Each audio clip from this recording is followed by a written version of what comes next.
Honorable Speaker, COVID-19 is a pandemic.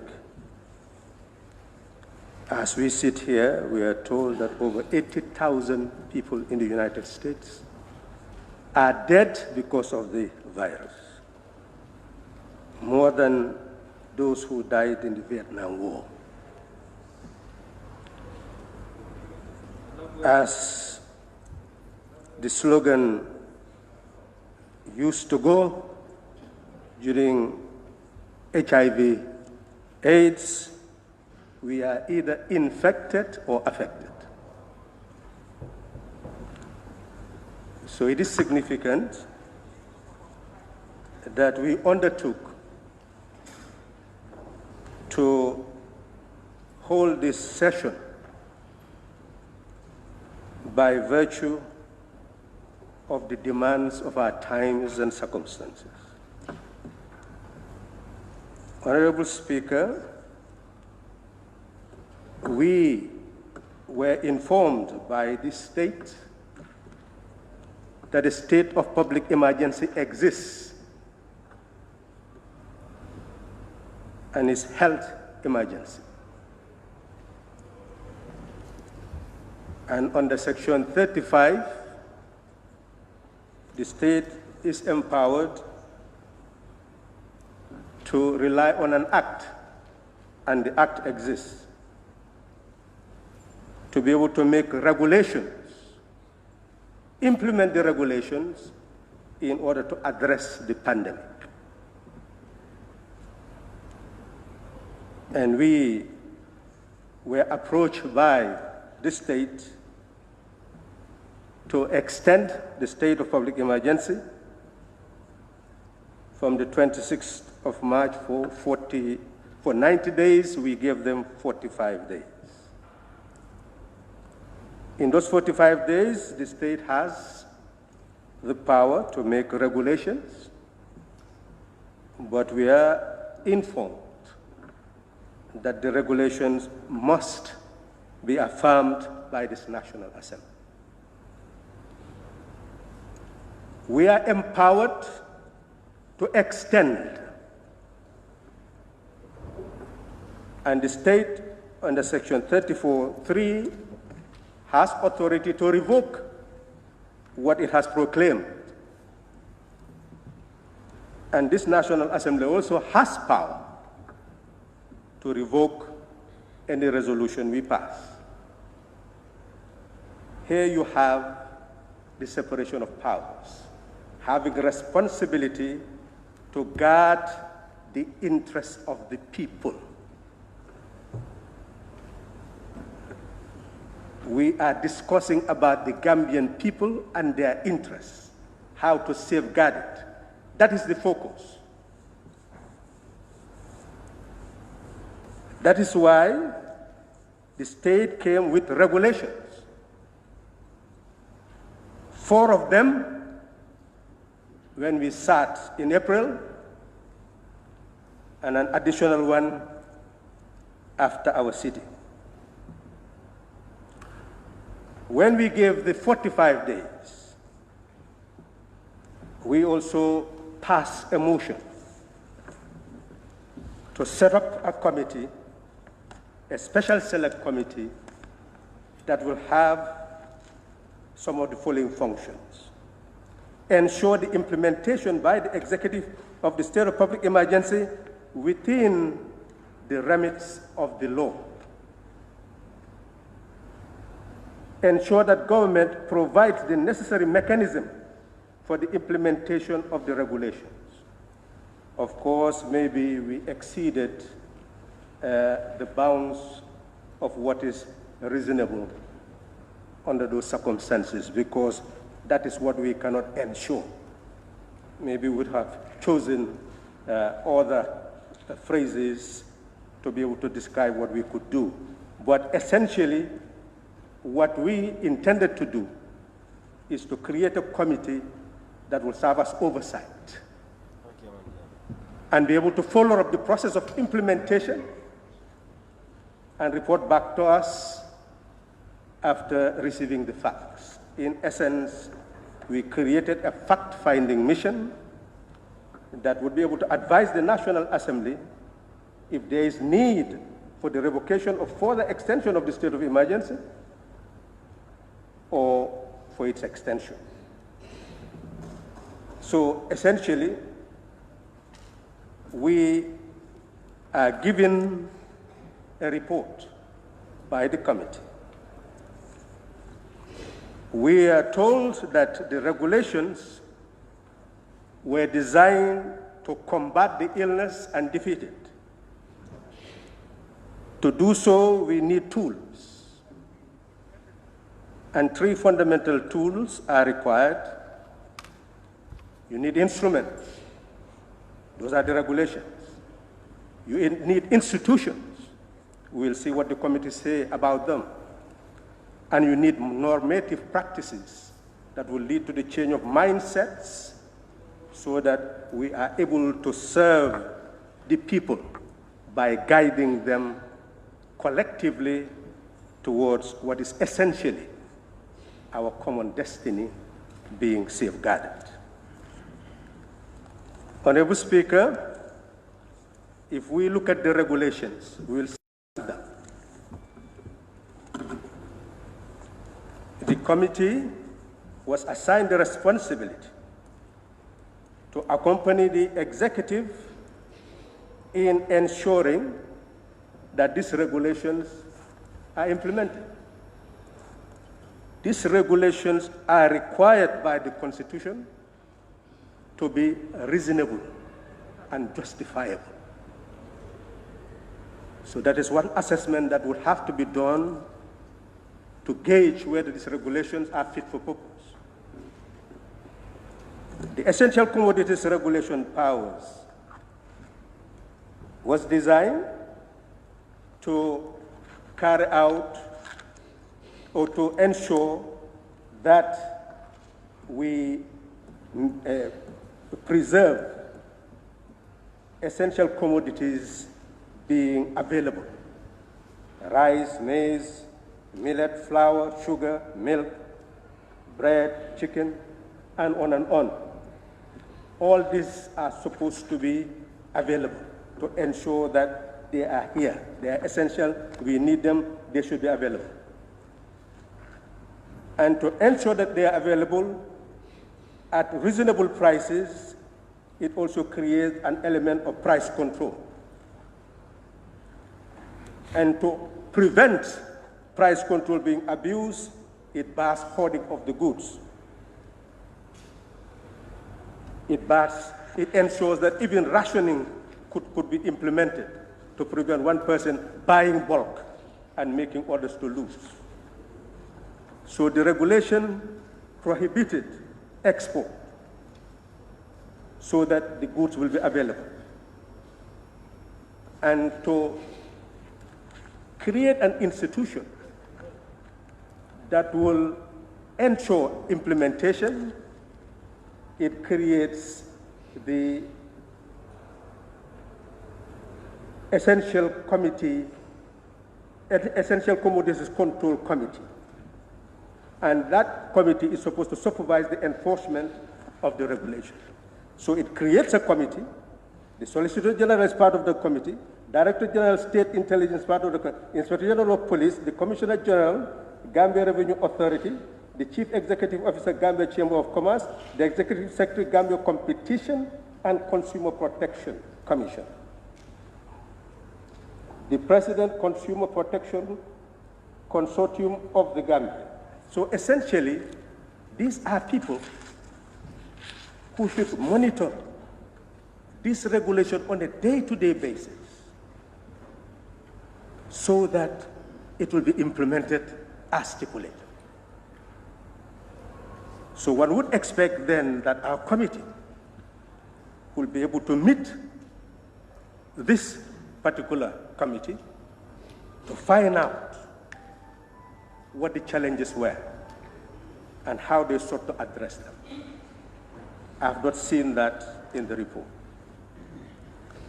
Honorable Speaker, I have also with me an Essential Commodities Emergency Powers Amendment Regulation 2020. and it was designed to amend what is already available. Somehow, page 1, we've seen it mentioned about the open markets and also the driver of commercial vehicles, because we've heard that people were exporting and now they are required to report their whereabouts when they are carrying out these goods from the Greater Banjul area. And they must not depart after 3 p.m., etc. So they must report to the police indicating their destination, etc. So in short, the objective is to prevent the exportation of these goods. But the Attorney General in his reply may have to observe page 2, where it says that may this day of 2020, no date. And there I must emphasize again, Honorable Speaker, that we are supplied these documents, but we should really start getting these documents directly from the government printers, because they are the printers. And as an interested person, we've tried getting this regulation before Parliament was convened, and we had to pay $230 for each copy. And this is just about 4 pages or something. That's clearly, I will not use the language, that will not be parliamentary, but 4 pages for $230 is exorbitant. And the Attorney General must begin to monitor what happens at the printers, whether they are in fact available. The confusion may not be between the two institutions that we are talking about, as we see, but sometimes at the source. We've been privileged to seek the documents at the source, and at a material time, we were not able to get it. So therefore, we must ensure that these gazettes at proper sources must be available. And we will ultimately recommend that all government institutions become subscribers to the Gazette so that they get direct copies once they are printed. That's the way to solve these problems, because some of our institutions are actually working towards that direction. But here then, Honorable Speaker, there are impacts. When you say we should not export, there are impacts to that, because Gambia has always been benefiting from exportation for its economy. And that is why the impact assessment is important.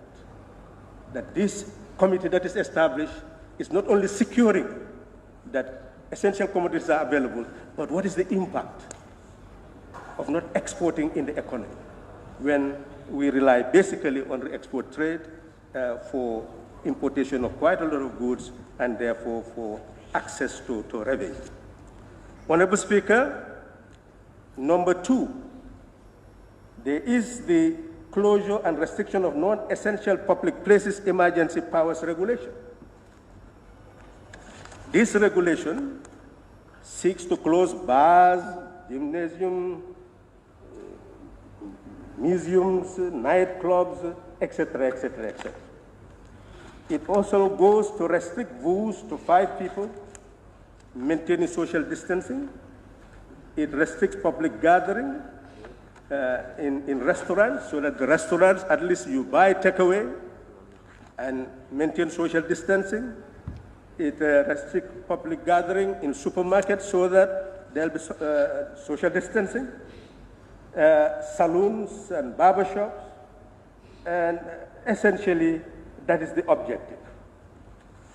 Now, we must look at this as a crime if you violate these laws, and therefore essentially is the police that would be responsible as law enforcement officers, but specifically no guidance is given. And what should the police do? If they are not trained on the regulation, how will they enforce it? Is it a special squad that will be created to actually deal with the regulations?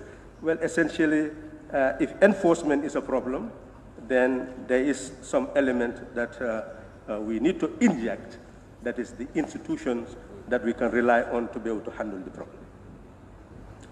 There is the third one, restrictions on public transportation emergency powers regulation.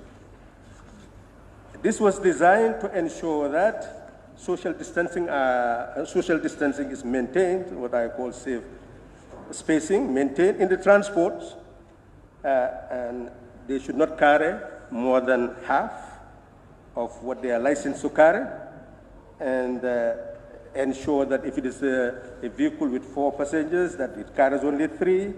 It goes on motorbicycles, you only go alone, or unless emergency, medical issues, you can carry a second person. And it goes further, the freezing of commercial vehicles fares so that they will not increase again.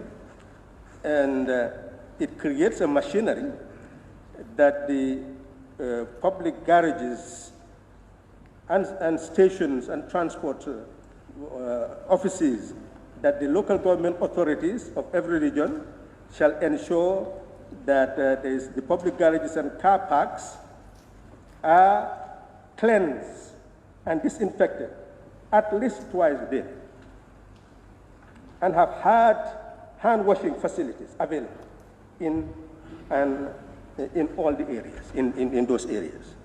So we are beginning to see responsibilities. At the ferries, the canoes, they travel between 6 and 7 p.m., maximum half, essentially also protective gears being available. They must ensure that they disinfect before every trip. Well, these are all responsibilities to be had. And the councils are given responsibility to ensure disinfecting those garages. Air transport, similarly, that where they come into the country, they must have permit before arrival.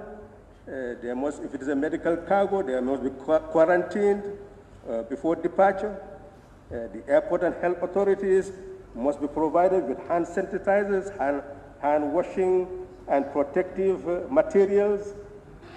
They must check their temperature, etc., etc., etc. People who arrive similarly must be checked and eventually quarantined if necessary. Well, these are all responsibilities to be carried. There is an amendment to this regulation, but the amendment basically is on the fares, increasing it. Maybe they will explain to us whether that is where the freezing is, that maybe they reduced it before. What has really happened is here is an increment. That's what the amendment is all about. Honorable Speaker, we looked at the next one is the restriction of open markets and shopping areas, emergency powers regulation. So initially, this was meant for markets to open between 6 and 2 p.m. and then after opening, they must maintain social distancing, public hygiene, and that it will be the responsibility of the councils to disinfect the markets after closure. And they were meant for those who will sell food, and others were excluded. And within 100 meters, people cannot sell within the 100 meters, but outside of that radius, they will be able to sell by maintaining social distancing. Now, it says that inspectors, the local government authorities, and the state security service shall designate their officers as inspectors to enforce these regulations. So here too, there is an element of amendment where now one group, 6 to 1 p.m., and those who are selling non-food items will now be there 2 to 6 p.m. Now the issue is, when do you disinfect? When do you sanitize? And all those issues are left untreated. Now, what is the objective? Is what we should look at. And I'll come to that very soon. The last one, Honorable Speaker, came after our last session. that is closure of educational institutions and places of worship, Emergency Powers Regulation 2020. That did not exist before. That's why we said that there was no regulation closing mosques. But now they brought one, and looking at, again, it's not even page, there's no paging, but there is no date to it. And maybe the Attorney General will help us later to understand what is really happening in this respect. So, but what is before us is closure of educational institutions and places of worship. And what is interesting, Honorable Speaker, is that it says that notwithstanding Regulation 2, which closes, an educational institution may be open for official use by its administrative staff. A mosque or a church may be open for the sole purpose of the call to prayer or a religious announcement of any other form. Does this make sense? Why say you are closing something when in reality you are saying for a particular purpose it will be open? What is the use of using the word closure except to create confusion and misunderstanding? You do not close such institutions. You can regulate. These are easy matters to handle if we do so in good faith. Clear explanation of the illness. In fact, the religious leaders were the first to jump in explaining why preserving life is so fundamental to religion. So simply meeting them and discussing that, maybe the mosque committee, taking into consideration the importance of social, maybe the mosque committee, when it's called for prayer, will go there and call for prayer, and the mosque committee can pray.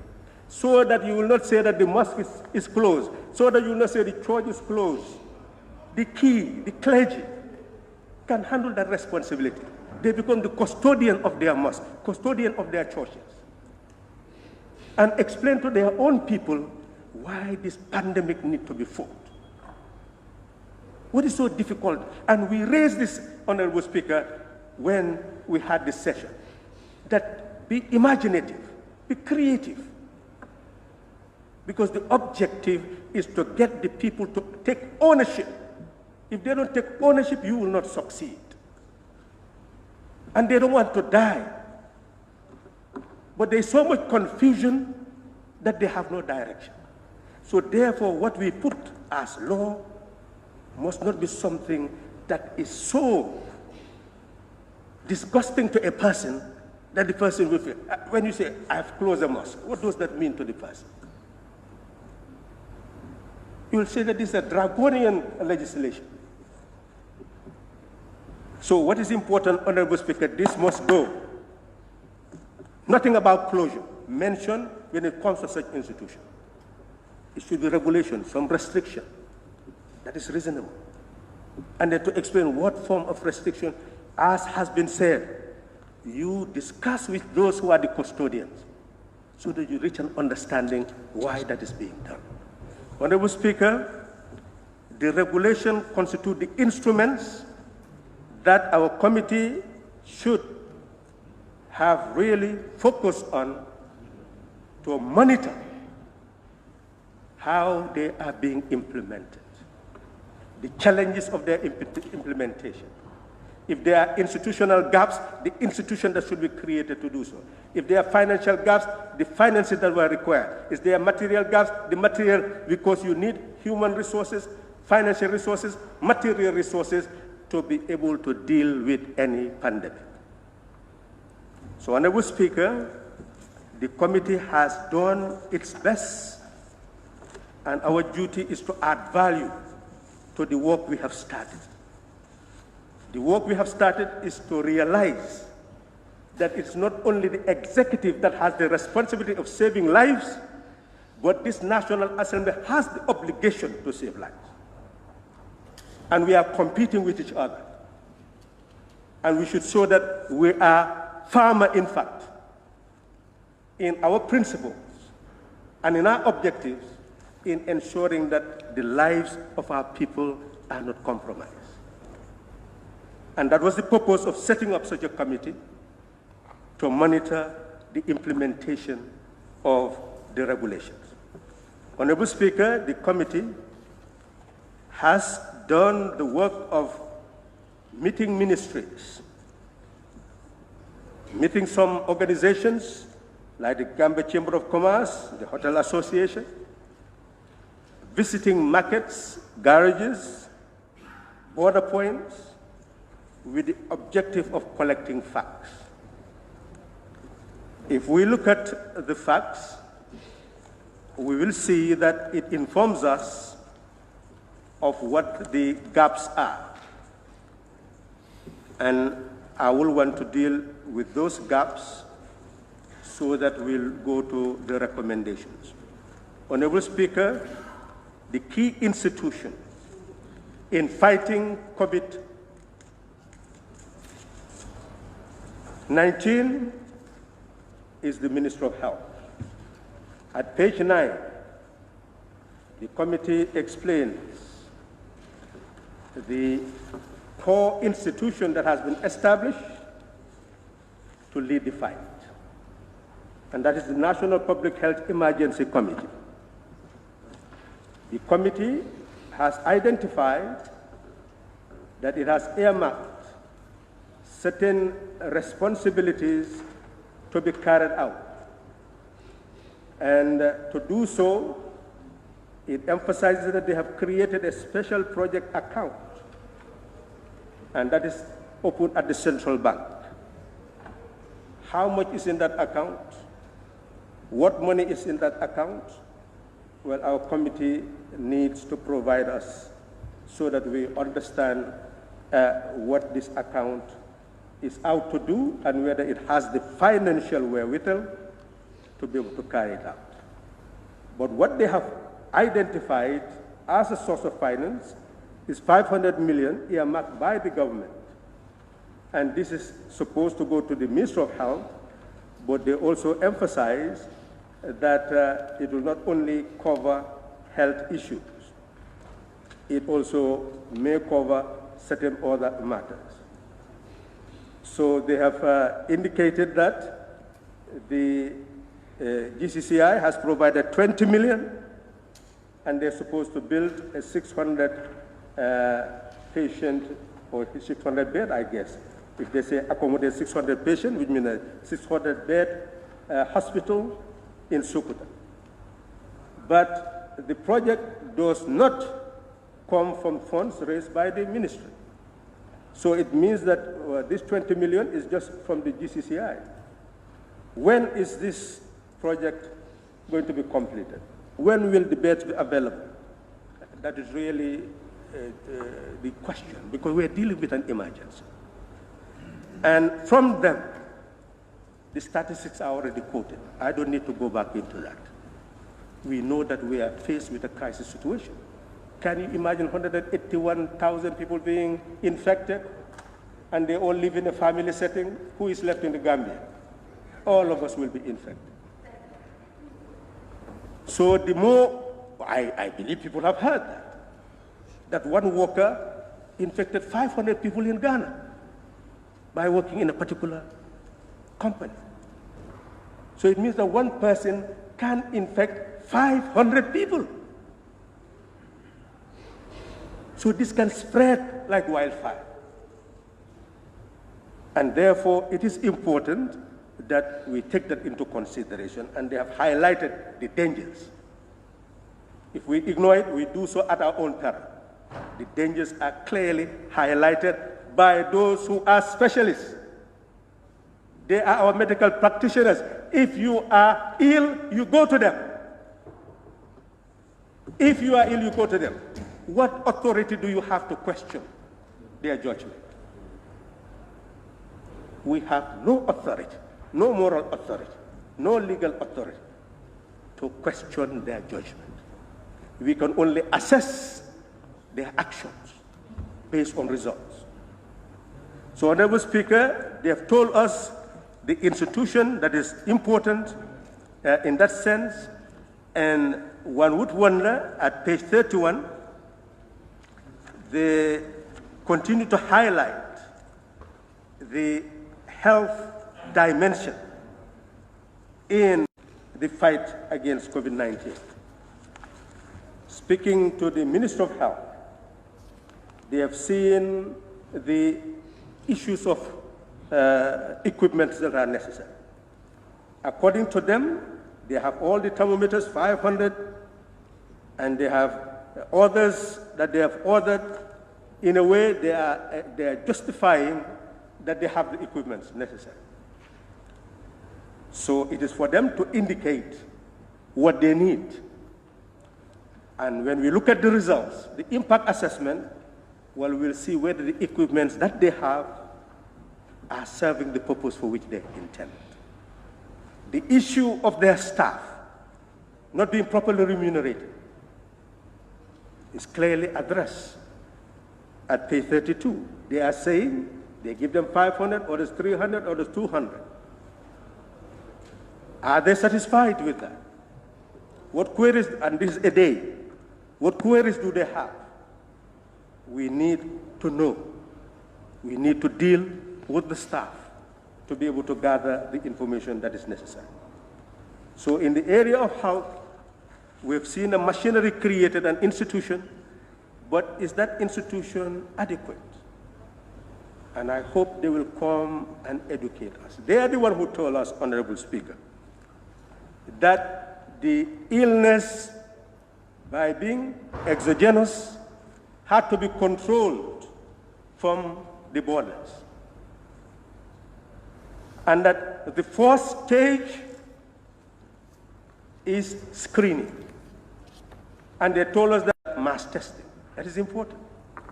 Honorable Speaker, they are the ones who also told us that once they discover certain symptoms, you must be quarantined.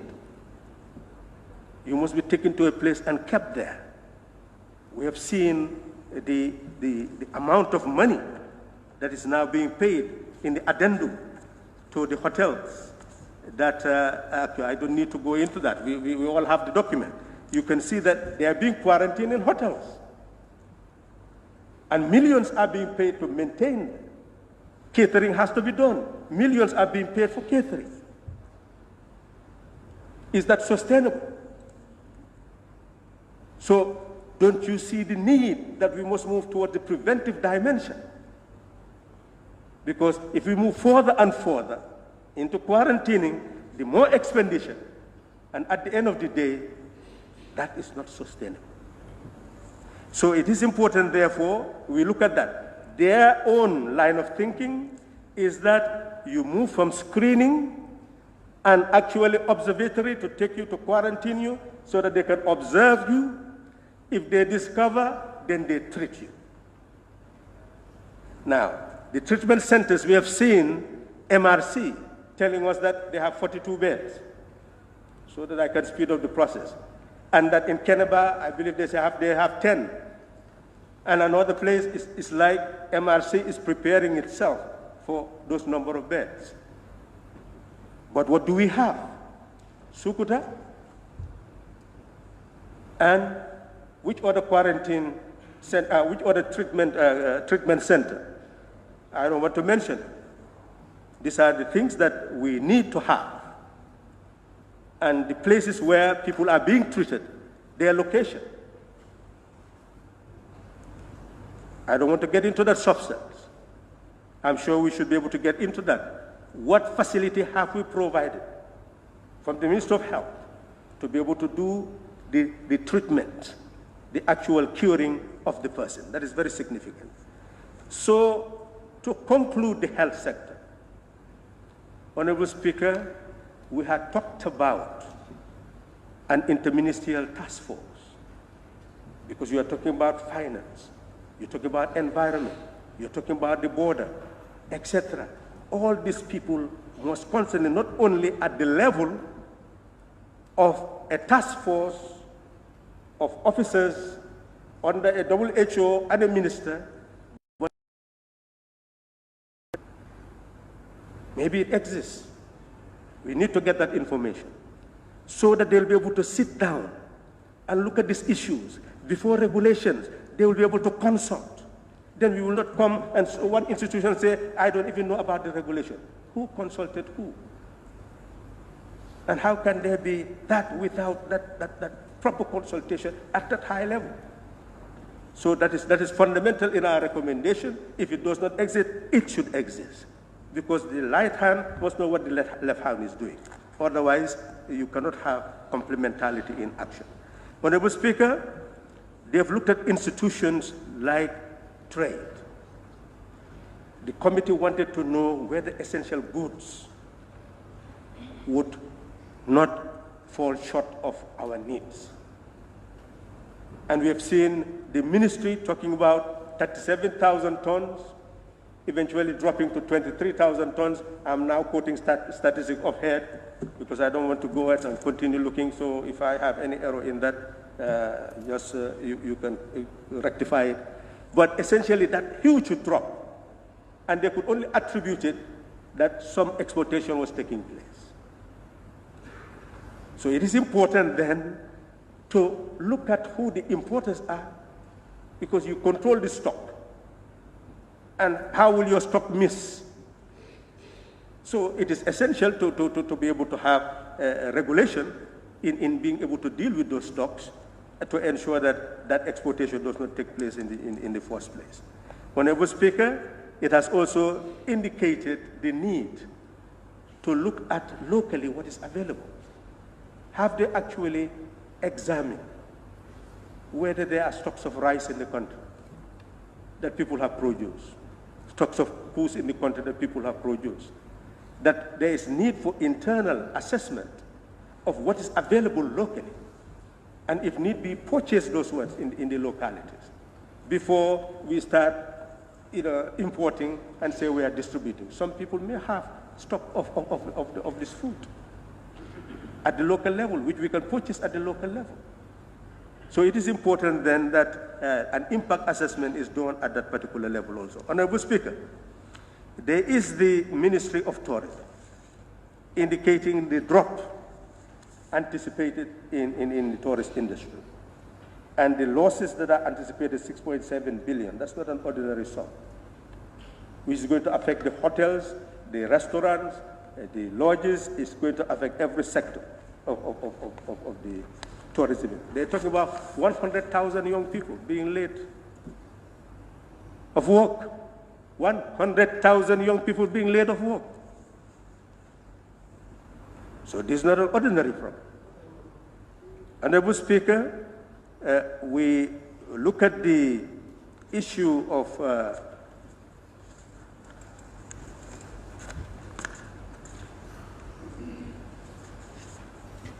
works and communication. We see the incoming flights, that all these public enterprises, GIA, etc., will be grossly affected by the current situation. The Hajj flight will be suspended. They're talking about over 200 million.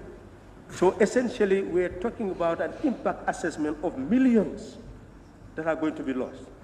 And Honorable Speaker, I will beg to ask the committee chair to tell me why he would put the state-owned enterprises in that whole bag of providing funds of relief for the state. It seems like quite a number of them are going to suffer tremendous losses because of the current situation, where there's ferries, etc. So we would want, ultimately, in their recommendation, to activate certain committees to look into this, to zero into this, so that proper impact assessment can be done, the threats properly seen, for the government to prepare itself.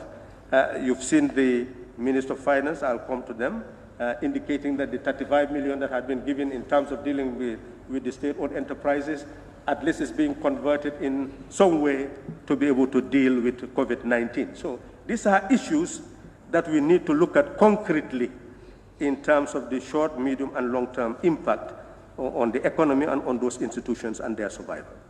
Honorable Speaker, we have looked at their findings at the borders, at the markets, etc. What I have not seen, Honorable Speaker, is talking to the market committees, talking to the unions.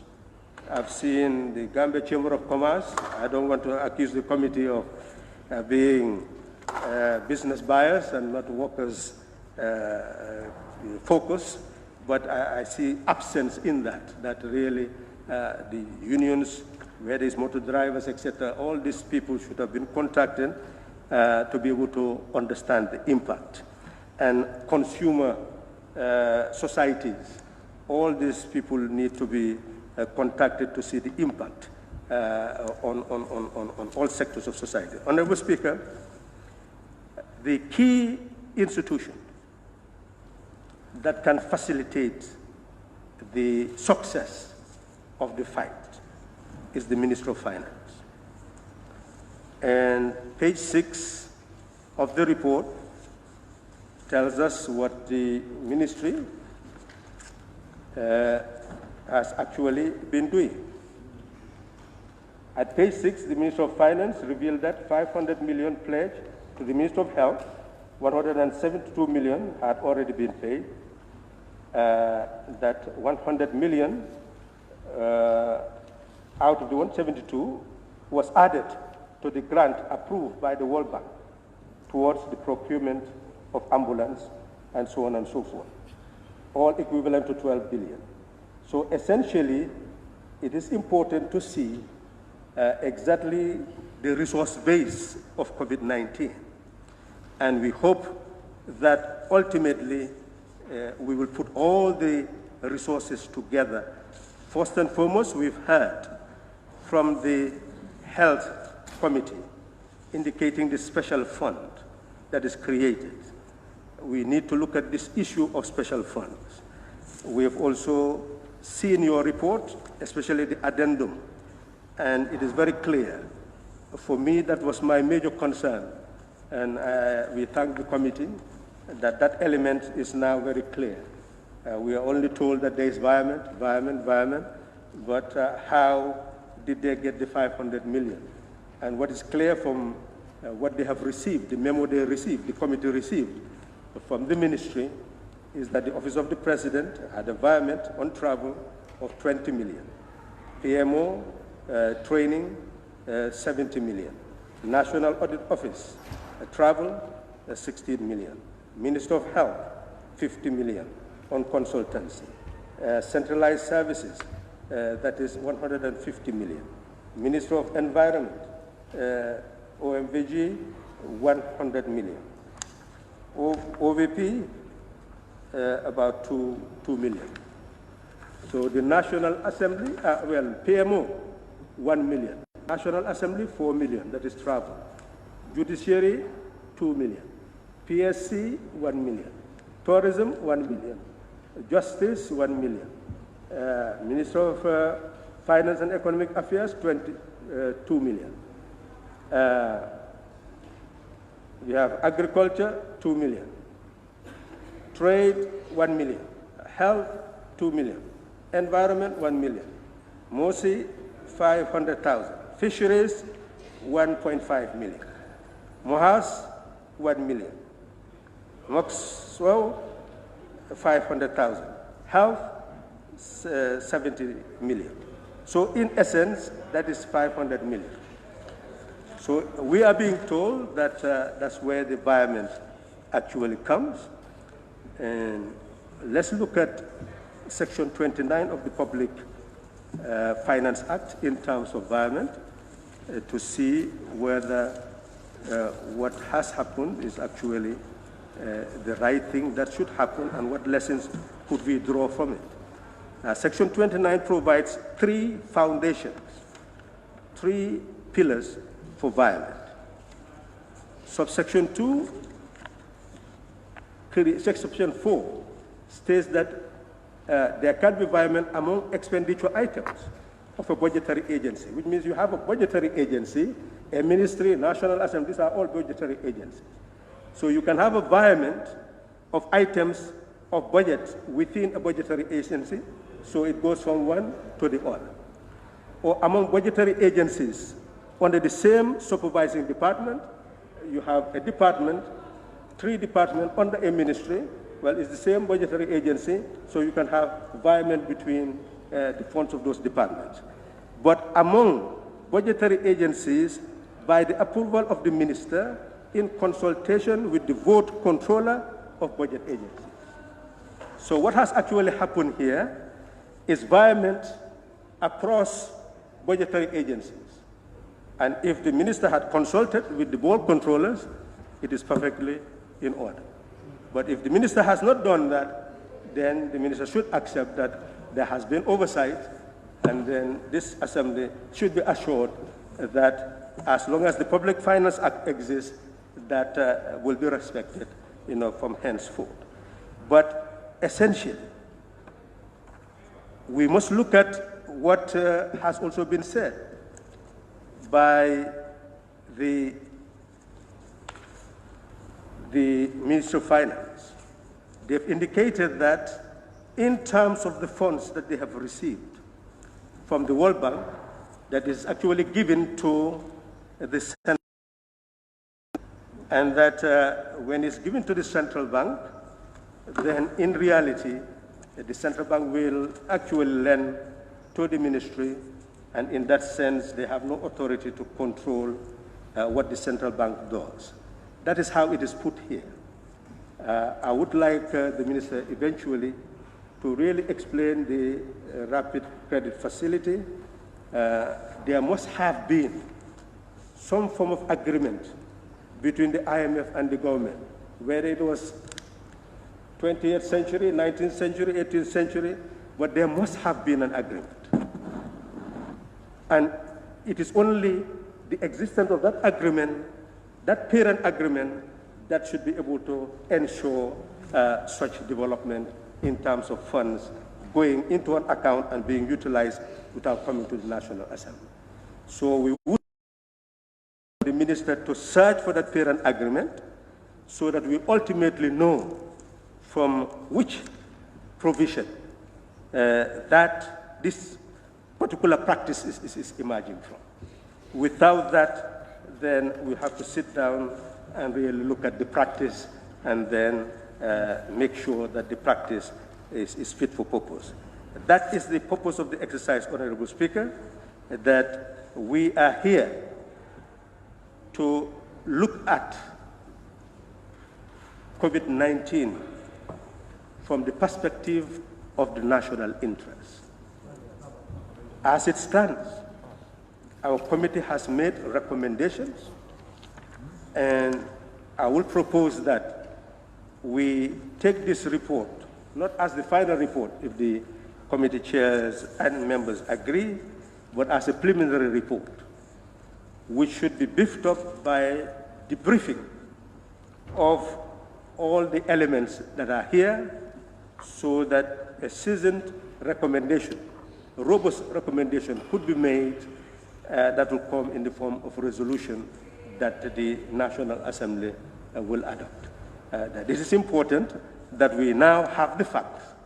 What is important now is to rely on the facts to ensure that we build the mechanism that will be able to fight the fight so that we can be victorious at the end. And I hope the ministry will see, especially health, will see the vacuum in building up that institutional framework for the fight. I have not seen any layer of bringing the experts in the country and mobilizing them so that we build up an observatory for disease control on a permanent basis. There should be an objective of having a permanent observatory for disease control, which will definitely be guided and directed by a team of experts who will facilitate the building of the institution itself and then train the Gambians who will be able to run the institution. That is really important at this stage. I have also not seen that whole plan of ensuring that testing throughout the country is done with immediacy. There are plans, but we want something concrete and time-bound so that we see that this is exactly what is going to happen in 2 weeks, 3 weeks, a month. So don't come to us this time and ask for extension of state of emergency without concretely saying, this is what we can achieve. And this is what we want to achieve concretely. And this is what is going to be visible. So in that sense, we'll be able to move forward. If they have that, then we should be able to give them 45, whatever number of days. But if they don't have that, you may end up with 25 days, you may end up with, because still we need to check whether you are fit for purpose, whether you are ready to fight this fight and lead us to fight it. We must be convinced. And the regulations also must now be built up on the basis of consultation so that we do not offend sensibilities. It is said that the regulations must be reasonable and justifiable in a democratic society. And lastly, Honorable Speaker, there is an extension mandate of other elements that should be taken into consideration. If you look at Section 36 of the Constitution, it also goes to protect those people who may be arrested and detained under a state of emergency, and make it a requirement to report to the National Assembly on those who are detained during a state of public emergency. So we hope that the minister will go into whole issue of protection of fundamental rights and checking whether there is need for those tribunals to be established, because it demands tribunal to be established to look at certain cases which deals with emergency powers, because emergency powers are not ordinary powers. They are dealing with other issues. So do you need to create that special tribunal? So it is important that we look at this with greater insight, and hopefully we'll be able to create the machinery to be able to advance the cause of fighting COVID-19 and exterminate it before it exterminates us. Thank you.